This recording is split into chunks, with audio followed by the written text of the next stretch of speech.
Maybe not discuss it. Well, okay. Okay, I may have, let me look in my files. It's fine anyways. All right. I'd like to welcome everyone to our August 27th meeting of the Joplin Schools Board of Education. Pat, can we have a roll call, please? Yes. Gary Musser. Here? Derek Vander. Here. Dr. Michael Joseph. Here. Dr. Ford. Present. Brent Jordan. Present. Deborah Bull. Here. And Sheriff Dermott. Here, thank you. Please join me in the pledge. Oh, where is it? I can get it. The I auditorium. think it's right over here. Thank you. We cannot pledge to the Missouri flag. You know what? We hosted Rotary off-site meeting here, and I bet that's where it is. So the good news is we had the Rotary into school. That is good news. It is good. And they helped us with our Bright Futures Joplin project.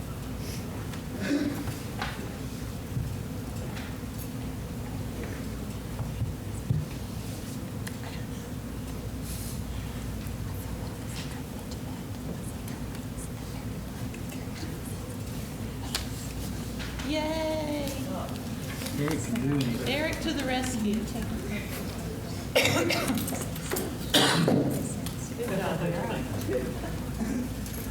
I pledge allegiance to the flag of the United States of America and to the republic for which it stands, one nation, under God, indivisible, with liberty and justice for all.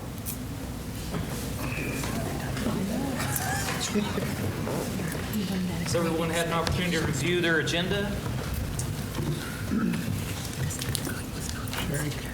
Sherry, excuse me. Yes, Doctor. Should we not begin with the public hearing on the levy?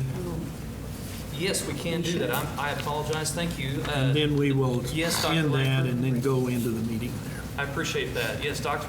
Langford, we will move to the public hearing concerning taxes, property taxes. I'll hand that over to Dr. Langford. Okay, Eric, if you could put up the screen, and we won't spend an extensive amount of time. We did publish in the Joplin Globe the fact that we would be having this public hearing tonight relative to the setting of the tax rate for Joplin schools for the calendar year 2019, and it will be utilized to calculate the tax bills that taxpayers will be receiving somewhere early in November, and they will be due by January the 1st. And in the public hearing, we do provide information about the assessed valuation of last year compared to this year, and we did have growth in assessed valuation between the 2 years, amounting to over $16 million. And it's broken down by property, it's broken down by personal property or vehicles and things that are not real property. We've done a calculation. We will be recommending in the regular meeting the setting of a levy, and it was put on the paper, of $2.75 for the school purposes levy, which are the general and or funds 1 and 2, the teacher's fund and the general fund. We have a 91-cent debt service levy, which is as it has been for a number of years. And this year we will be recommending a capital projects levy of 3.64 cents. And then we will make an adjustment to the transfer, the 7% transfer.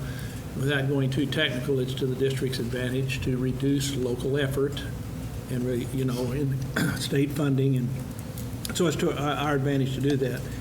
We are predicting a net revenue increase of $618,000, of which $503,000 comes from new property that was not taxed prior to the current year, and increased personal property, which are vehicles or inventory or not real properties. We did have an increase in revenue of $114,000 on taxes from property that was already on the tax roll. Last year was a reassessment year, and we've seen the times in years past where that would go up 7, 8, 9%, and then the cost of living index would kick in, and you can't exceed the CPI for the year as far as you're allowed to capture new money.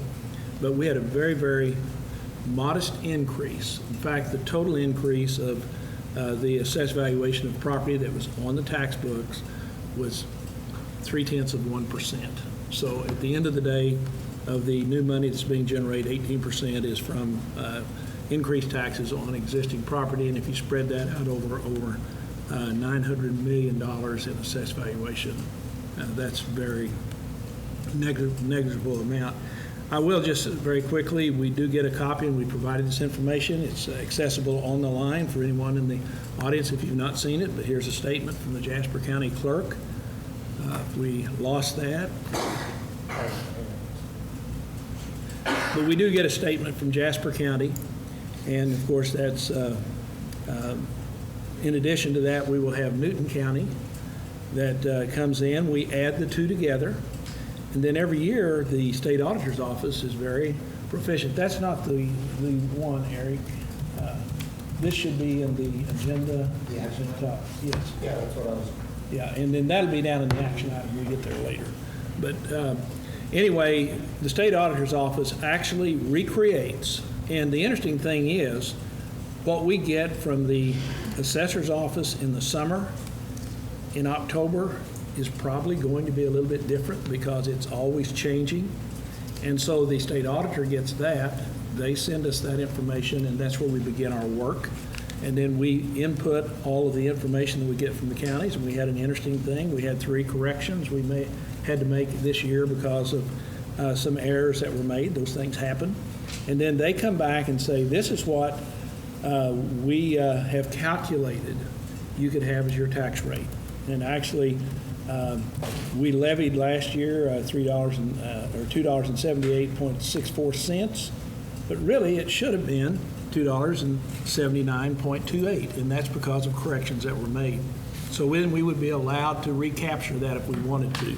We're not electing to do that this year, but they send us that, we work through, and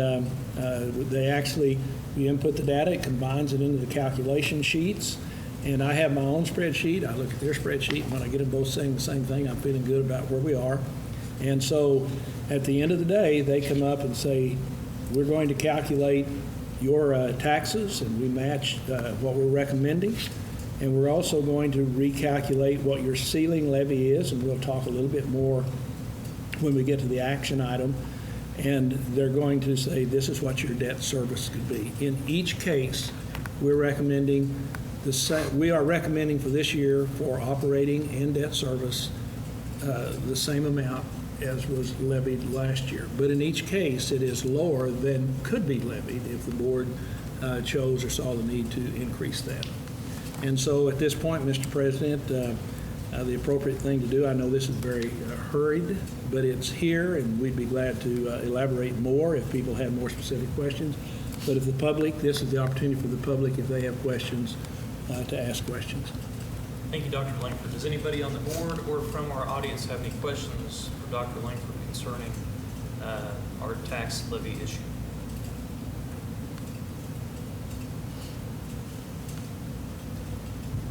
Thank you, Dr. Langford. So that would technically conclude the hearing. I would move that we adjourn to regular session.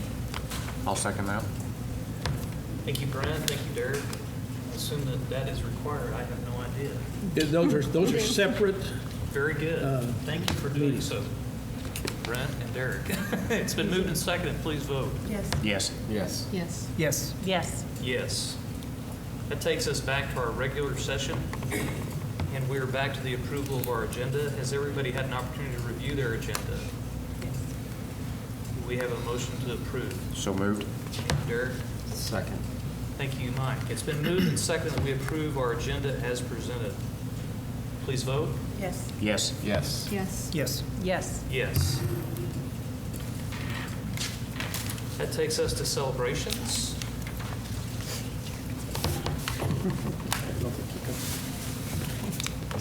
I'm going to go ahead and start reading, and I know Eric will catch me. Joplin School's 4th annual Health Benefits and Retail Therapy Fair moved to Joplin High School this year. Over 530 people visited 137 booths, representing 107 vendors and healthcare professionals. Employees were offered free and reduced cost health screenings and information on insurance, banking, and fitness. Attendees also enjoyed shopping, crafters, boutiques, direct sellers, and food trucks. Dorothy Alsense, Joplin School Development specialist, organized the event along with the HR team. Thank you, Dorothy.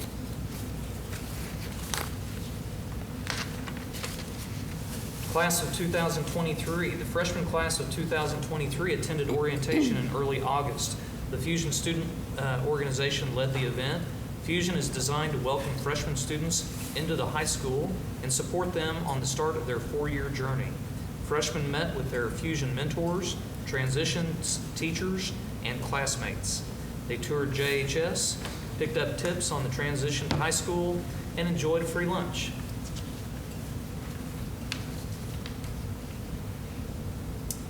Staff opening day. Once a year, all Joplin Schools employees gather to greet the new school year with fanfare, fun, recognitions, and words of inspiration.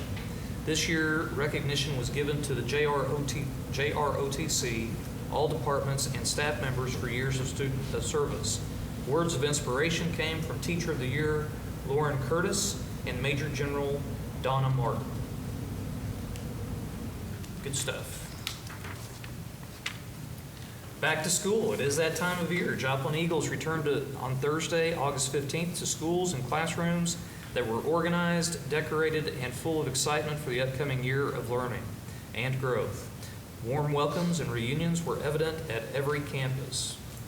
Great sign there. And that's all we have this evening for our celebrations, and that's good stuff. That takes us to our Board of Education Policy Committee. Brent, do you have anything that you can report from that committee? Sure. We continue to meet about once a month. We have 2 policies for second review on tonight's agenda, and then we have 3 policies for first review. I'll briefly go over those. The first one's a support and staff policy. So you might remember, I think maybe 2 meetings ago, we approved a July 5th holiday. And so this policy is just kind of some rewording to tighten up some of the language in there so there's no confusion in that. And then there's a background checks policy. There's a couple of things, but we'll get into that more detail later. And then I'm ecstatic to announce that there's another policy change. This deals with staff conduct, and essentially our district employees will no longer have to cover their tattoos if they work for our district. So I'm very pleased to be able to share that with you guys tonight. So, and there's some wording changes and some other things that go along with that, but that's the gist of that. So. Thank you, Brent. Does anybody have any questions for Brent concerning the policy committee? That takes us to me with the Safety and Security Committee. I would like to continue to report to this board and to the public that this is a very active committee. I'm constantly impressed with its business and its conduct. It's very interested in keeping our kids safe at school. At our last meeting, we discussed some demonstrations that we received from Quick Access Demonstration and Building Safe Demonstration. Those demonstrations were basically to try to make sure that if we have an issue on our school grounds, that we are quick to reply. So both companies demonstrated their products by offering PPT, PowerPoint presentations. I think that's what that PPT stands for. I want to thank Dr. Saketa for giving me cheat sheets. But I was there, and they were excellent presentations. There are definite features from both companies that would be helpful to our schools. The committee decided to review the Building Safe app at South Middle School for the first 2 to 3 months of school and review its functionality and gain feedback from the school administration and staff. After reviewing the new product at South Middle School and gaining more insight into the district's administrators' feedback for the current lockdown app that we have in place, we will make a decision on an app for the 2019-2020 school year. I'd also like to provide an update on our radio purchase for buses and schools and the implementation of that purchase. Mike Bevis and Jim Hounshell provided us with an update. The current status of the range of the newly purchased products based on placement of the repeaters throughout the district. Mike Bevis and Jim Hounshell have been traveling across the district with the company, installing the repeaters and radios to ensure we have a good signal at each school.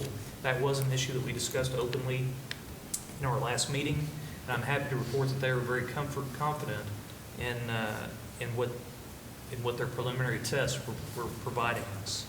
The radios and repeaters will be installed on all buses and in the schools by the start of school. So since our last meeting, school has started, so I'm assuming that they are in place.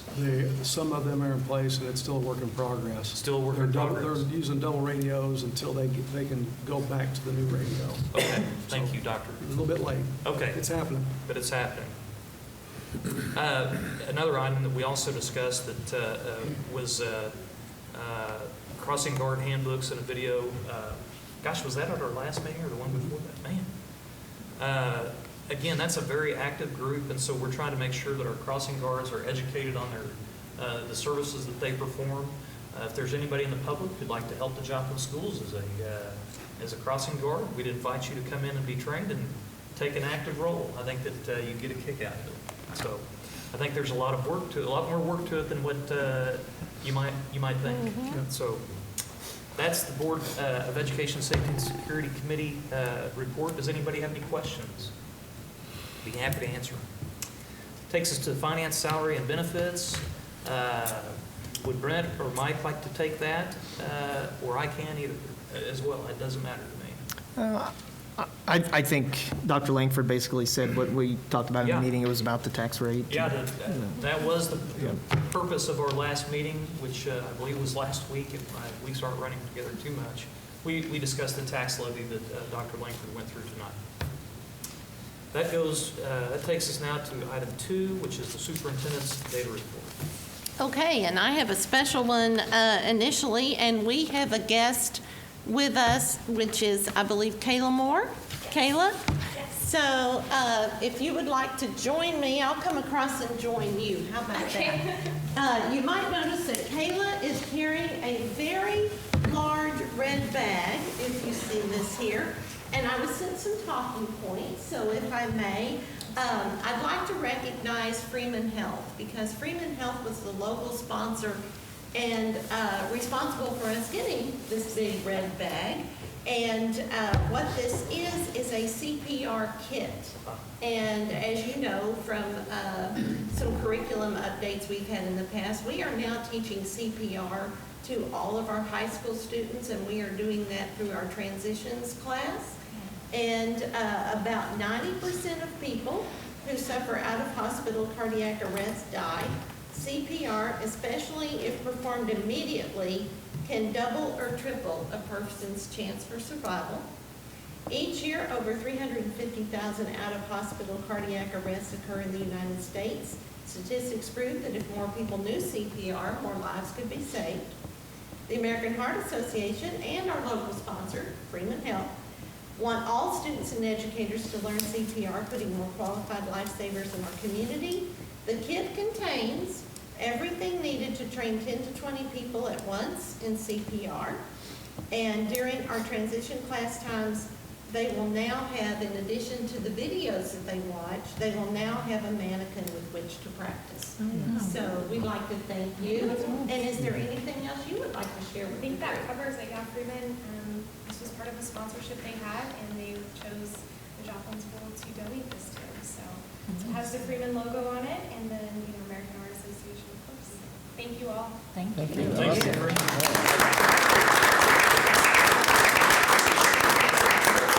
Let's see.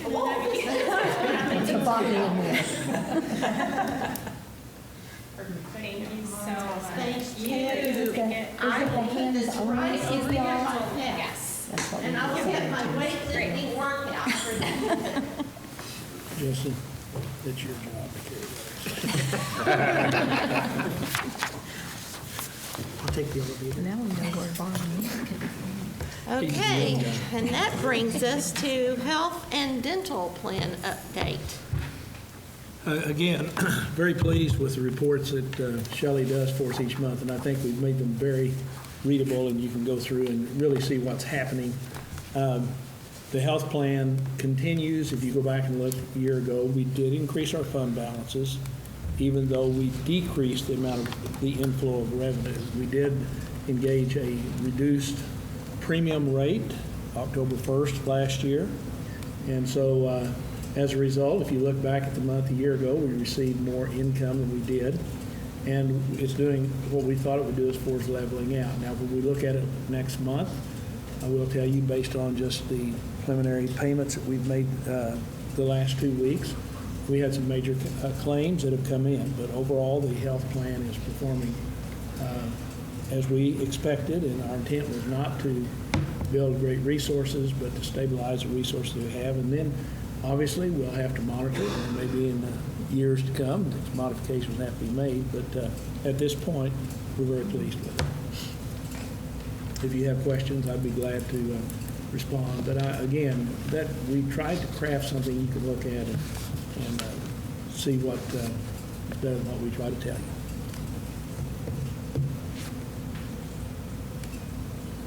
And financial statements, Dr. Lake. The financial statements, again, you have the information on those as well. I always go through every month and try to take a look at where we are and see what in the world's going on. And if you look at the state revenue from a year ago, I noticed, how come we down? Well, I had really forgotten that we had gotten a special appropriation in the prior year to help bring the SEMA amount to the full amount we should be getting. And we, in July, received $1.5 million from the state of Missouri. That was a one-time receipt.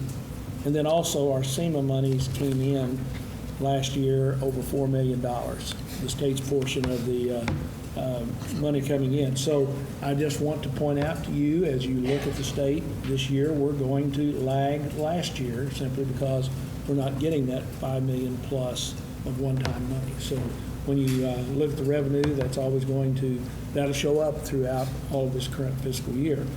I took a look then at the expenditure side, and I thought, how in the world, we're $2 million up from a year ago, and that kind of gets your attention, what went on. Well, we went in, and our buses last year were paid for in August. This year, they were paid for in July, so there's $260,000.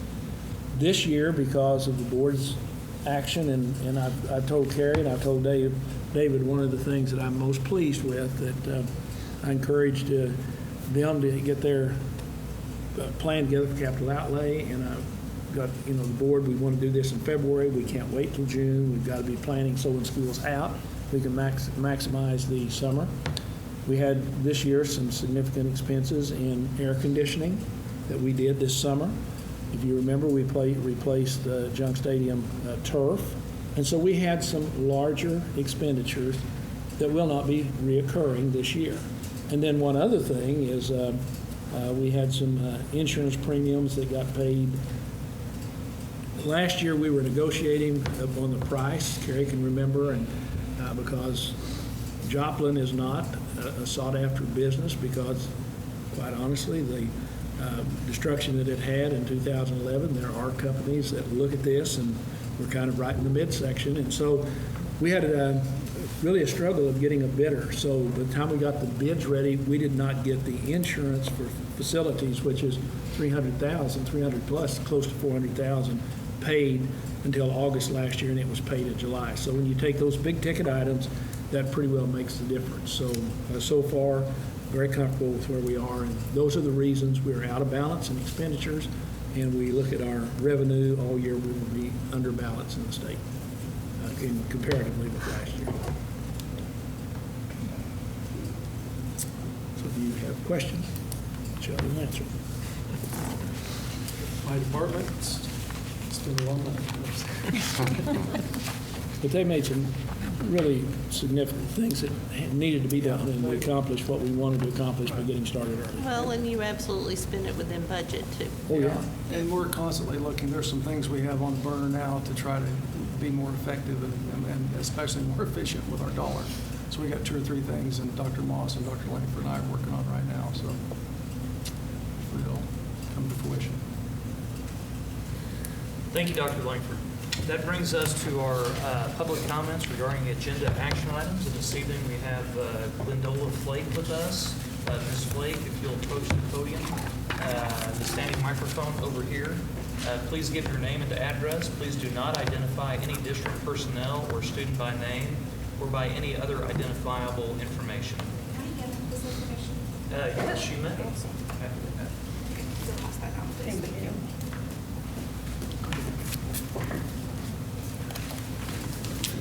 I think there's only 10 packets. That's okay, we'll make That's sure the fine. board gets them.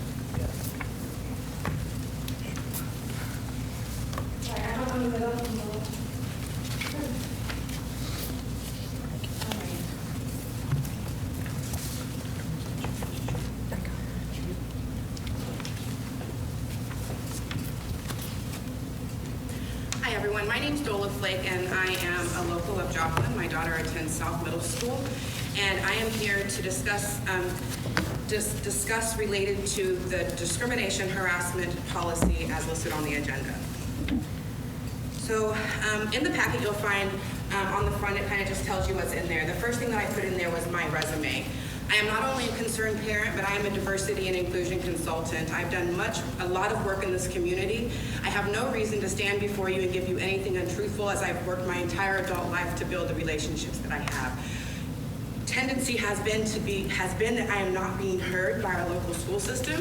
The things that I'm saying are not being valued when I am actually an expert in this area of diversity and inclusion, which I'm going to explain to you how that relates to our discrimination policy. Now, policies are wonderful.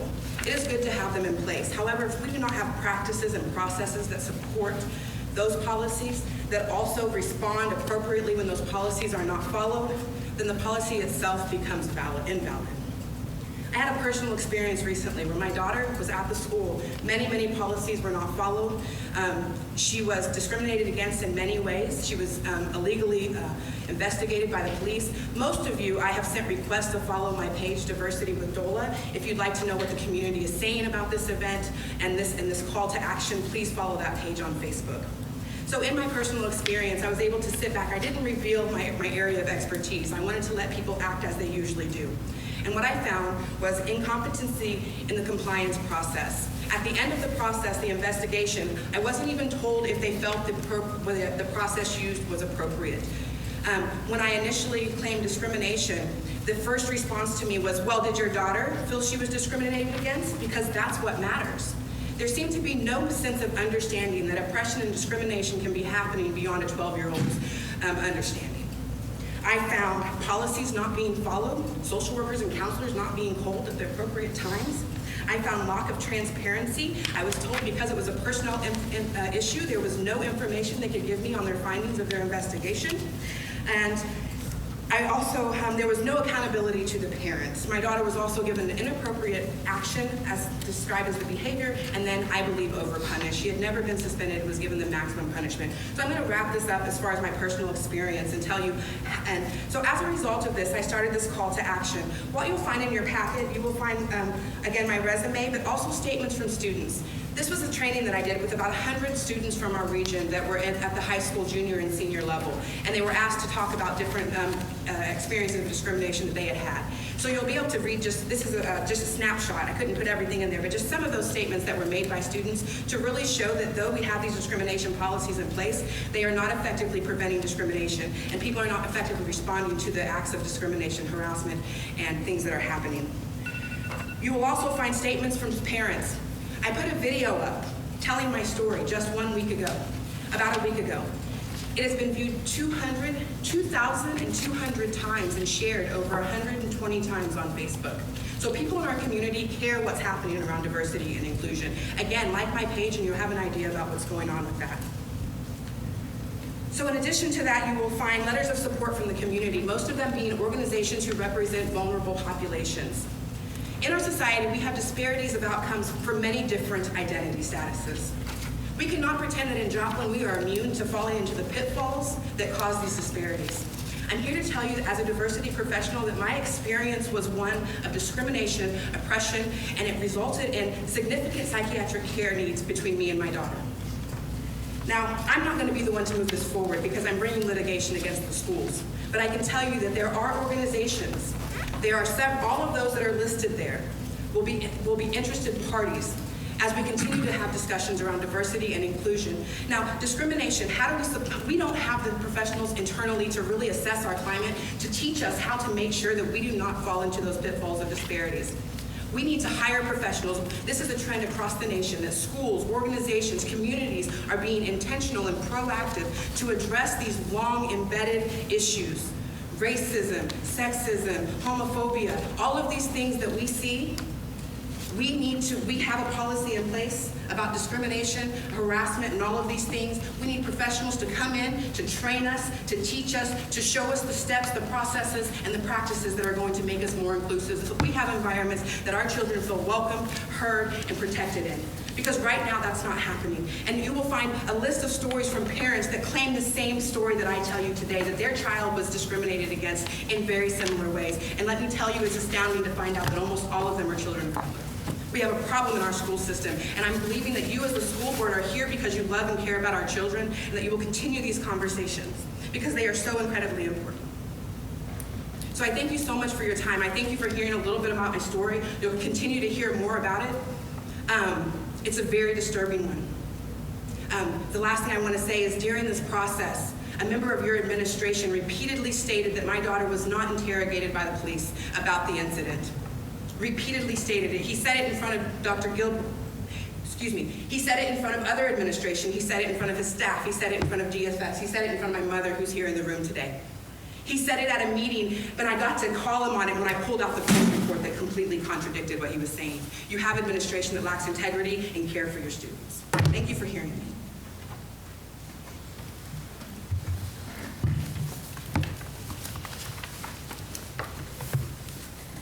That brings us to our consent agenda.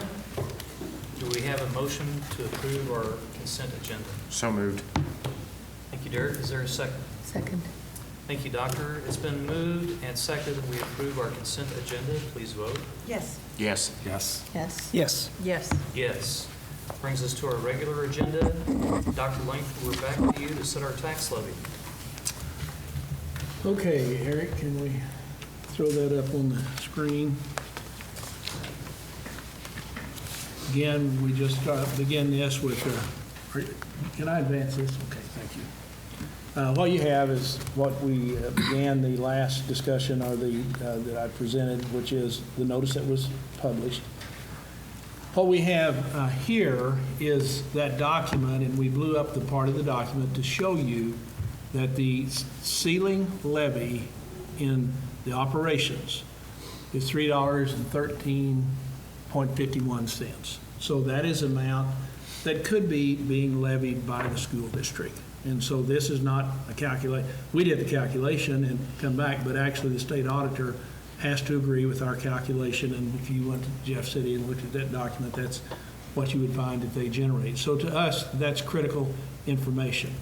And then when we look at debt service, the debt service, we could be levying $1.17. We will be levying 91 cents. So if you would go back over the numbers of years, because our assessed valuation, largely due to the new construction and the build back of the community, I believe that at its highest point, it could have been close to $1.60. Last year, I believe it was $1.24, so it is rolling back. And so that's the thing that gives us capacity for, or helps give capacity for future bond issues that might not require a levy. That I know the board is in discussion about that hope perhaps of doing something. So those are the two calculations. The debt service levy is it's an island to itself. The money flows into that fund. It cannot be commingled with any other funds, and so that's why there's a separate calculation. So then we get down to, we have to submit a report, and when we leave tonight, I'd like to ask Mr. President not to go home without checking with our Madam Secretary over there and getting your signature so that we can get this to both Newton and Jasper counties. Now, the one you have up there is Jasper County. We didn't put Newton County up because they're identical, except the names change, assessed valuation change, and that kind of stuff. But what we want to show you is that first column where you have the two yellows, and anything's in yellow, we get that from the state auditor's office and we populate that information. So we take the information they have calculated for us, that we've verified with our own calculation, and we place there the tax rate ceiling of $3.13.51. And we come down and we put the debt service levy, $1.1784. And then we come over and say the unadjusted levy. The unadjusted levy is a levy, and there are only like 20 school districts in the state of Missouri that haven't dealt with the Prop C rollback. Joplin has a full waiver, so it would not apply to us, so that's why the numbers will transpose out into the yellow. But we come back and say the unadjusted levy, it comes in and it populates back, but the we put in, we are recommending to the board that we set these levies that are here, $2.75 in Fund 1, which is the incidental fund. We do not place any money into the teacher's fund because we put all the state money in there. We put the Prop C money we're required to, and then whatever in addition beyond the requirement to make up the compensation that must be paid from that fund. Then we come in and we say we've got to meet our debt service. We're required by law to have a levy sufficient to pay the principal and interest, and 91 cents will enable us to do that. And then we're going to recommend a capital projects fund of 3.64 cents actually, which brings the total levy to the $2.68, or $2.78 in the incidental or operations non-debt service. The total levy is identical to what we had for last year. So the only split is we did choose to put some down the capital projects fund, and then we will just do a lesser transfer through this year. Thank you, Dr. Langford. Does anybody have any questions for Dr. Langford concerning our tax, concerning setting our tax levy for the 2019-20 year? Ron, are there there's no punitive actions toward us because we're not raising the levy that the auditor says No. we can? No. The state No, doesn't withhold any money and say, well, No. you could have raised it, but you chose not to. Now, under the old formula, you had to levy a minimum of $2.75, or you could lose state money. This formula does not. Okay. The reality is, though, and we've had this discussion before, and when we look at the school district of Joplin, that's more than 5,000, and start comparing our like school districts 5,000 or more, Joplin's at the very bottom. We are. And so the efficiency of the operations, if you look at what Joplin's doing, it just means we're doing this, but we're not spending as much money as similar school districts throughout the state of Missouri. But there's not a penalty. It's just there's not money available. The formula changed, and there's no penalty for that. Thank you. I would entertain a motion that the board approve the school tax levy in the amount of $3.69.64 per 100 of assessed valuation allocated as $2.75 in the general fund, $0 for the special revenue fund, 91 cents for the debt service fund, and 3.64 cents for the capital projects fund. So moved. Thank you, Derek. Is there a second? Second. Thank you, Mike. It's been moved and seconded that we approve setting our tax levy as proposed. Please vote. Yes. Yes. Yes. Yes. Yes. Yes. Yes, thank you, Dr. Langford, for your work on that. And I appreciate the fact that we're trying to control those costs in our district. We now come to the recommendation for an architectural services for the design of a new elementary school and classroom addition at Kelsey Norman. Dr. Sachette. Yes. Yeah, he's got it. Okay, Dave Pettit's going to assist me in this discussion.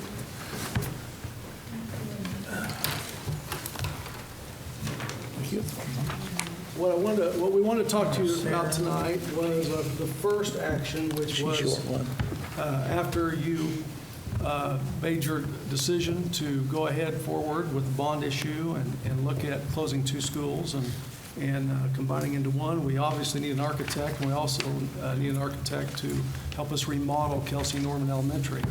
So we put together a team of folks, and we did the best we could to look at different kinds of architectural requests for qualifications, and we put that together with a scoring rubric. And obviously, this goes back to the expenditures that we have in our department. We want to be as efficient and effective as we can at the same time, increasing efficiencies as we go. 10 architectural design firms submitted proposals to us. We screened them, and we had 6 firms that really stood out that we took to a committee, another committee, and we scored those. Some of the ways that we scored those were based on extensive information regarding strategy, communication, project estimating, scheduling, and on-site supervision are just a few. Experience both building new and remodeling schools in the types of designs that we would be interested in that would kind of blend with some of the different schools that we have, especially our newer schools. And then references was big, and key qualifications of key personnel of the firm was important to us. We also were very interested in what others had to say about these different architectural firms and the experiences they had. And we came down to one firm that we would like to bring forward to you tonight. Actually, it's a combination of 2 firms, the Corner Greer and Associates, in association with the DLR Group. We would like for you to, we would recommend that the board approved hiring CGA and DLR to build, help us design and build and also go through what's called a pre-bond phase of helping us get information together, schematic design, work with folks to come up with a concept of what the school would look like or should look like, and some of the elements that would be in it, and also assist in helping rally the community together to pass a bond issue. So, Dave, would you like to add anything to that? I just appreciated the opportunity, a very difficult decision. It's great to have so many qualified architectural firms that are interested in working alongside and partnering with Joplin schools. And so it was an enjoyable experience, but it was difficult to get it pared down to one that we thought was the best fit for the school district for this particular project. Thank you, gentlemen. Does anybody have any questions for Dave or for Dr. Saketa? So what you would be approving tonight is the administration recommends that the Board of Education approve the Architect Selection Committee's recommendation of Corner Greer and Associates, DLR Architects, to design the new elementary school and Kelsey Norman Elementary Addition as stipulated by statute. Fees have been negotiated and accepted by the district, subject to board approval. Upon board approval, a contract will be prepared for the board president's signature. Carrie, when the committee that was formed was looking at the 10 different designs and then you narrowed it to 6, were the names of the companies on the proposals so they knew which companies they were looking at? They did. And this was all done according to policy and law, correct? Yes, what we did was we put a very stringent scoring rubric together. Okay. We looked, and we used the same rubric when we got down to the finalists. Okay. And so we educated the facility assessment team, which has also worked with us before in the past, which is a group we have here. Plus, we had a community member and board member in the group, and we scored them individually, and then we put the combination of scores together. Okay. Yes. All right, thank you. I'll move that we approve the Architect Selection Committee's recommendation of Corner Greer and Associates and DLR Architects to design the new elementary school and the Kelsey Norman Elementary Addition as stipulated by state statute. I'll second that. Thank you, Brent. And Derek, it's been moved and seconded that we approve this recommendation. Is there any further discussion? Please vote. Yes. Yes. Yes. Yes. Yes. Yes. Yes. Thank you, Dr. Saketa. That brings us to construction delivery method, the new elementary school. That keeps us with Dr. Saketa. Okay, over the past, I think it's 2 or 3 years now, the state of Missouri has approved a new method that's been around in a lot of different states. Dr. Moss used it in her former district. It's been around, I believe, in Kansas for a while, and Missouri came around and approved the same thing. In fact, you approved the policy about a year and a half ago, I believe, for us to be able to utilize this method. It's called a construction manager at risk, and it differs from the last approach we used when we built the schools after the tornado. In that particular approach, we used what was called a construction management agency approach. And the Universal was selected at that time. And they worked, I don't know if consultant's the right word, but that is partially what they did. So basically, they helped us get all the contracts, approve all the contracts, but we held the contracts, okay? They helped with all the bidding, all specifications. They were on the job, on the site, and they did work with the architectural team after the architectural team was selected. So in this approach, in the construction manager at risk approach, the goal is to hire the construction management firm closer to the beginning of the project and help, and as Dr. Moss had pointed out earlier, help even to the point of site selection, providing information and cost estimates, as much cost estimates and the team approach as possible early on in the process, in conjunction with the architect. In this approach, too, the construction management firm, oftentimes they're general contractors as well, they work in that realm. They could, if we so allow them, offer them the opportunity to bid on parts of the project, but that's our choice, okay? So in the construction management approach we used before, they could not be involved in any of the bidding of the project. So let's say we select a construction manager and the bond issue passes and the construction management firm wants to bid on part of the concrete work, let's say. Their company could bid on part of the concrete work rather than just vet any other company that wants to bid on it. They could, but we would have to allow that, okay? And it would be by sealed bid and Sealed bid, competitive, yes. just like Yes. with any other subcontract. It has to run just like everything else. So I went to a meeting last week and talked to a lot of other guys and gals that are in my type of work, and everybody's going to this type of approach. We've talked to several construction firms. It's the preferred method by a lot of different companies right now. Architectural firms are telling us the same thing, depending upon the size and the scope of the work. I think if we had, a little job like we had here, which I guess you want to call it little, it wasn't little to us, $700,000 or whatever we spent here, which was a good sum of money, but we did a lot of good work with it here. When you come to a smaller job like that compared to New Elementary, not necessary to have that type of approach. But when you come to a big job like this, anything of $8, $10, $20 million or more, this approach makes a lot of sense, and it's fast becoming a preferred method. So anything you want to add to that?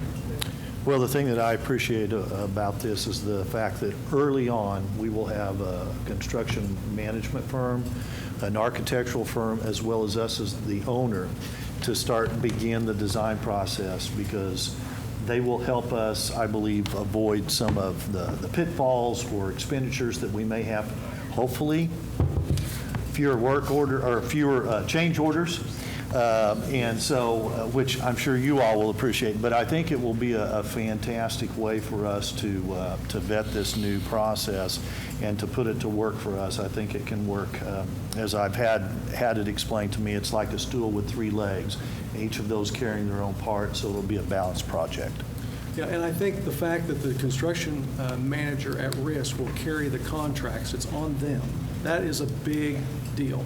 As you know, now this method was not available to us back tornado years, so it wasn't available in Missouri, but because they will hold the contracts and they'll be bonded as well as the subcontractors, I feel like that we'll be in a better situation in case some issues occur, and I don't know, we're excited about utilizing it, and the people that we talk to, Dave and I talk to, everybody's had good experiences with it.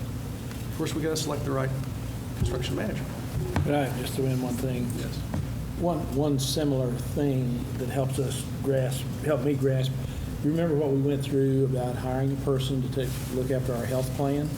Simply because as hard as people work at this table, those two in particular on these projects, neither one of them are experts when it comes to building. So it's sort of like what Jamie does in the health plan. She knows what questions to ask that we don't, and they work on behalf of the school district. Do we have any idea what the cost will be, and how are we paying for this? Yes, this will be paid out of the bond issue, okay? Okay. Okay, this would be paid based on the bond issue. and passing. And the other thing about this is, I lost my train of thought. Do we have any idea how much the cost will be? Yes, the cost, I'm sorry. Anywhere usually from 1.5% to 2.5% to 3% plus additional costs. So when you add everything up, and we've looked at some different proposals, and that's why it's real important that we even get the architect to help us with the document that we actually put on the street, so that we can get the best eyes around it, because we want to be able to break down all the costs. Because it's one thing to say we're going to charge you 1.5% or 2%, and then there are other conditional costs like bringing the trailers in, people working on the site, and this and that. They're added costs that will be stipulated, and sometimes percentages look really good until you add up everything and then divide it into the total construction cost. So that's what we've seen an example or two where, initial percent, when you see that, it looks good, but then you read the fine print, there's a bunch of other. So it could range, I think, totally, some of the estimates that I was looking at was the total cost could range anywhere from, say, 3.75 to 5% total. But when you look at the initial cost just for the fee for the construction manager, a lot of times those fees run anywhere from 1.75 to 2.5 to 3%. But then, so we want to make sure we add everything up so we know what we're really paying for with the best qualified candidate. And will there be cost incurred before April 2020? There will. When we just, with the construction management risk firm, no, there should not be. Okay. But with the architect, there will be pre-bonding services, yes. Okay. Just to get us to that point. Now also, with the architect's contract, if, the bond issue does not pass, we would get those services again if we want to run the bond issue from the architect at no charge, those pre-bond services. All right, thank you. Gary, don't they roll into the total cost? Say that? The pre-bond services, don't they roll into the total cost? No, I found that out. I'd like to make a motion that we accept the construction delivery method. Second That we approve. Thank you, Lori, and the second from Derek, that we approve this recommendation. Is there any further discussion? I ask that you vote. Yes. Yes. Yes. Yes. Yes. Yes. Yes. That takes us to our accounts payable. Dr. Langford. Thank you, Dave. Again, you have an entire list of all bills we are presenting tonight, or those that were paid in that interim payment that we do. And what I like to do is the things we're presenting for payment are not reflected in the balance sheet that you looked at. But I mentioned we were up about $2 million. Well, if you look at the accounts payable compared to the same time last year, we're down about $1.4 million because the buses were reflected a year ago in August, and they're not in this August payment stuff. So bottom line is, if you look at the financial activity and considering the fact that we wrapped up some big ticket items this month, we're well in line with where we thought. But we're still about $1.4 million less than a year ago. So we recommend that you approve for payment those bills that are in their budgeted areas. And if you have questions, we'll be glad to answer. I move we pay our bills. I second. Thank you, Lori. Thank you, Deb. It's been moved and seconded that we approve our accounts payable. Please vote. Yes. Yes. Yes. Yes. Yes. Yes. Yes. Purchase of SimSpray virtual reality painting simulator, Dr. Moss. Yes, and I'm down on this one. I wasn't sure if Mr. Rockers was going to be with us tonight, but I did do some investigations on this on my own. I want to try this out. Well, from what I found out today, we have about 30 students lined up to try this out in the morning and in the afternoon. And paint can be extremely expensive, and this will allow them to control costs and give more kids access to practice at any given time with the paint simulation. And what else would you like to add to that, sir? I'll teach us all a new word tonight. It's gamification technology. The students, it's a computer-based paint simulator. The students have a set of goggles that's attached to a spray gun, and everything that they're doing is seen in the screen. And It gives them a score on the mill thickness of what they sprayed, the speed, the straightness of how they're applying it, the evenness over it, and there's just a lot of different settings for it.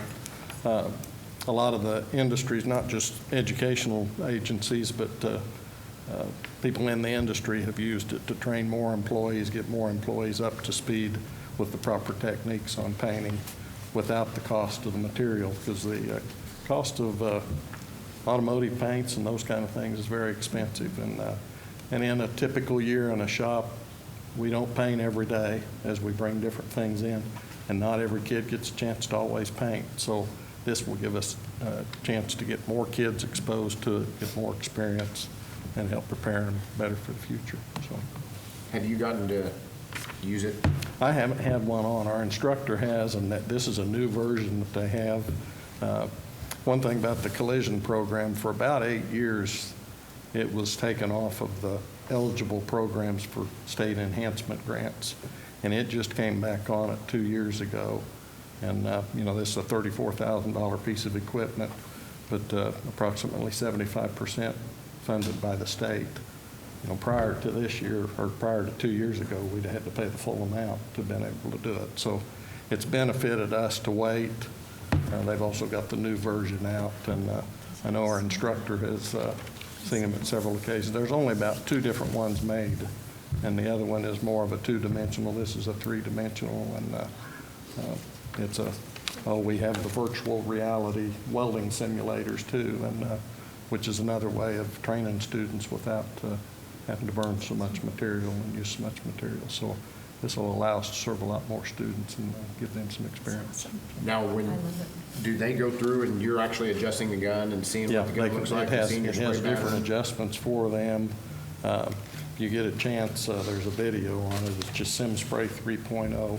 There's about a 3.5-minute video that you can watch, and it lets you see it from the painter's eye, what they're looking at the time. But, and of course, nowadays, I hate to say it, I'm old-fashioned, but video games draw those students' attention. So, and this is one that really has a good practical application to it as well. So. Seen a lot of body guys that can't spray primer. Yeah. Other questions? Sounds good. Thank you for being here, They Dave. train Airline pilots. I'd second. I can go over there and try. Thank you, Derek, and thank you, Brent. It's been moved and seconded that we approve the purchase of SimSpray 3 virtual reality paint simulator. Is there any further discussion? Please vote. Yes. Yes. Yes. Yes. Yes. Yes. Yes. Franklin Tech's got a lot of good things going on. Thank you. You guys are good to me. That brings us to policy updates for first reading. Dr. Moss? Yes, as Mr. Jordan shared, we have 3 to bring to you tonight, and we have Justin Crawford here today to help us with this if we have questions as well, but they're pretty straightforward. The staff conduct policy you've had a chance to review. Basically, we are telling our employees to dress professionally. And in our criminal background checks, we've made provisions based on statute, and then support leaves. We clarified overtime and holiday pay in those instances where the July 5th date is applicable. So we would recommend first reading approval of the 3 policies. So moved. Thank you, Mike. I'll second that. Thank you, Derek. It's been moved and seconded that we approve first reading of these policies. It looks like we took all of item 6, items A, B, and C. Please vote. Yes. Yes. Yes. Yes. Yes. Yes. Yes.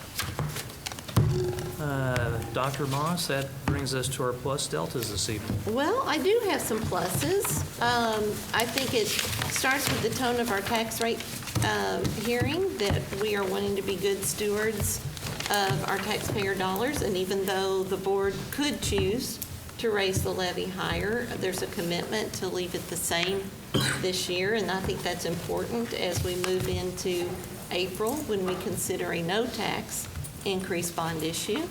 And then that segues into the selection of an architectural firm tonight, and that we want them to work close in hand with the construction management at risk to deliver the best possible product that we can to our community and do it in a fiscally responsible and instructionally responsible way to our students. And I just think it's a big celebration.